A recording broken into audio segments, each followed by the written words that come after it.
வாழ்க வளமுடன். ஒவ்வொரு பெற்றோரின் ஆசையும் கடமையும். ஒரு திருமணமான தம்பதியர்கள் பார்த்திங்கன்னா அவங்களுக்கு ஒரு குழந்தை உருவாகணும் அப்படின்னு நினைப்பாங்க. அதுவும் ஆரோக்கியமான குழந்தையாக இருக்கணுன்ட்டு முதல் ஆசை கனவாக அமையும்.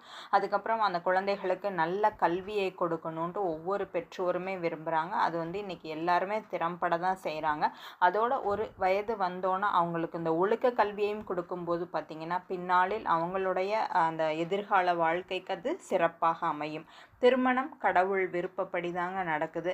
அதில் நம்ம என்ன ஒரு முக்கியமான விஷயம் அப்படின்னா, நம்மளுடைய மகனை நாம் எப்படி பார்க்குறோமோ அதே போல் நம்ம மாப்பிள்ளை, நம்ம வீட்டுக்கு வரக்கூடிய மருமகனை நம்ம பார்க்கணுங்க. மகளை எப்படி பார்க்குறோமோ அதே மாதிரி மருமகளையும் தரம் குறையாமல் பார்க்கும் பொழுது அந்த குடும்பத்திற்கு மிகப்பெரிய புண்ணியமாக அது அமையும். அது வருங்கால சந்ததிகளுக்கும் பாதுகாப்பாக அமையுங்க. அதனுடைய தொழில், அந்த குழந்தைகளினுடைய தொழிலாக இருக்கட்டும், இல்லை அவங்களுடைய வேலை வாய்ப்பு எல்லாமே திறம்பட அமையணுன்னு தான் ஒவ்வொரு பெற்றோரினுடைய ஆசை கனவாக இருக்கும். அதுக்கு அந்த பெற்றோர்கள் என்ன செய்யணும்னா, தனக்கும் நல்லதாய் ஊருக்கும் நல்லதாய் செயல்கள் செய்யும் பொழுது எல்லா ஆசைகளும் கனவுகளும் இயல்பாக அமைந்து போகுங்க. வாழ்த்துக்கள். வாழ்க வளமுடன்.